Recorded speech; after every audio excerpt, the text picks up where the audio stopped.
Coffin is a live YouTube channel. I look at comic books new and old. Today I'm looking at a new comic book, Ultimate Spider-Man number 10. This is published by Marvel Comics.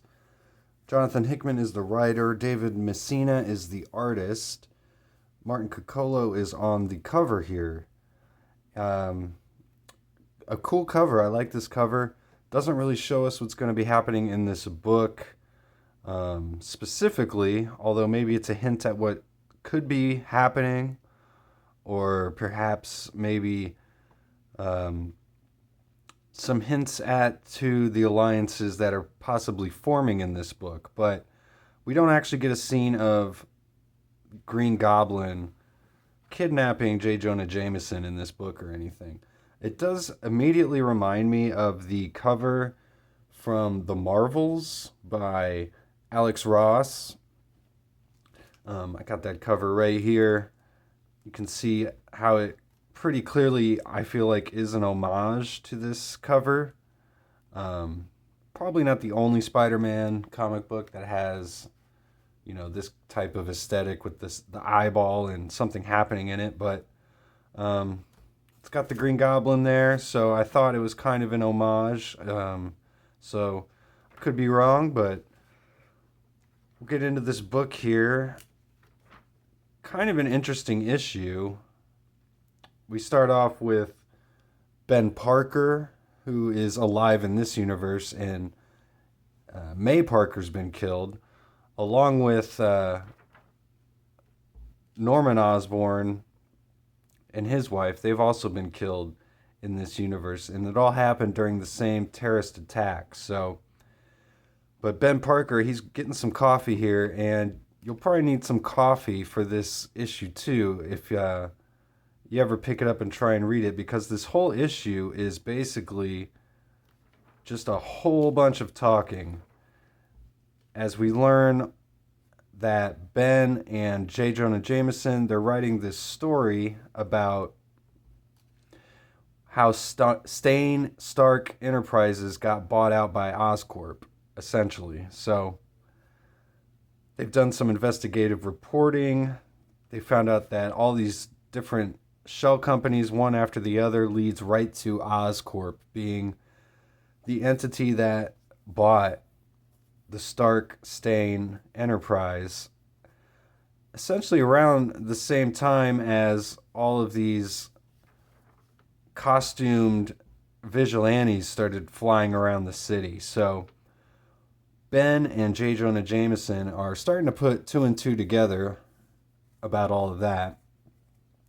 And they've pretty much, through all their investigative reporting, hit the nail right on the head. And so they take it straight to Oscorp and have a conversation with Gwen Stacy, who's one of the CEOs and leader of Oscorp, and she's threatening to pull their funding because she's the one actually funding Ben and J. Jonah Jameson's paper. So now that they found out that the people who are funding their paper are actually the ones that are in charge of the Stark Stain Enterprise now, which is being run by Wilson Fisk. So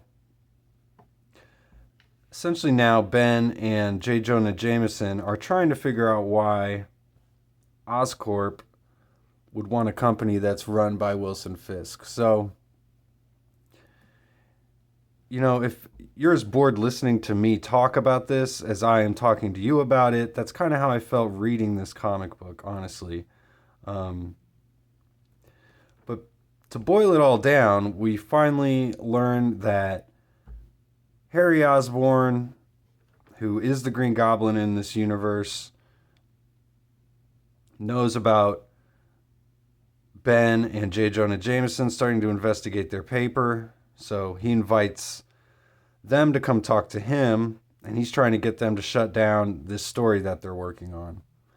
Eventually, he reveals that he is, in fact, the Green Goblin because they had figured out that it's either him or his wife.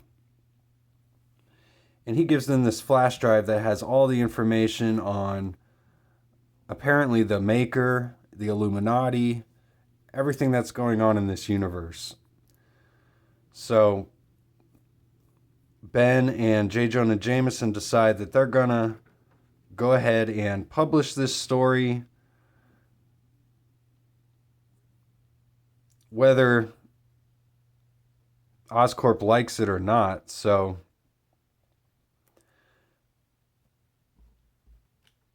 Ben says that they're going to have to use a pseudonym to report on this story, and for the byline, they have to use a fake name essentially. And so, in kind of the clever bit here in this comic book, we get them using the name Ben Reilly as the reporter's name. So, kind of a cool touch. If you've read Spider-Man comics previously to this, you know Ben Reilly is the clone of Spider-Man in that universe. So, kind of an interesting take. And we see that it says New York Kingpin. So they name Wilson Fisk as the Kingpin here and decide they're finally going to run it on their online papers. So, in the whole scheme of things here in the Ultimate Universe, the entire plot by the Illuminati and the Maker is finally being revealed here. So, kind of an important cog in the wheel, you might say, of this whole Ultimate Universe.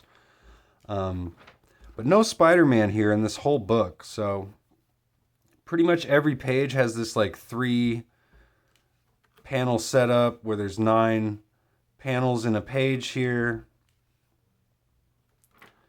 And just a lot of talking. So I'd say, you know, if you're into this Spider-Man series, this is kind of an important issue, so to speak. We get a few things that happen as far as the main plot line goes. We only get this couple page part with Peter talking to his kids as they play chess. We know Peter is working at the paper, so Ben thinks that MJ is not going to be too happy that they're going against their benefactors, but MJ says she's not worried about that. She's not worried about money or anything. So, but like I said, every page just has this like 9-panel spread, which is kind of a cool artistic thing in this book, but not a lot of action, just a lot of dialogue and story setup. So, but now we know that Ben and J. Jonah Jameson are playing this very important part here in the Ultimate Universe and kind of exposing the reality of everything that's going on. But I'd probably wait to pick this up in a trade, or maybe just go read it on the app. This is a $4.99 book, so it's about a $5 book. So maybe a little too much for what we got in this issue. But let me know what you guys think. If you've been reading Ultimate Spider-Man, is it your favorite book? Have you already dropped off of it? Let me know in the comments what you guys think. And thanks again for watching. I do post daily comic book reviews. I'll see you guys on the next one.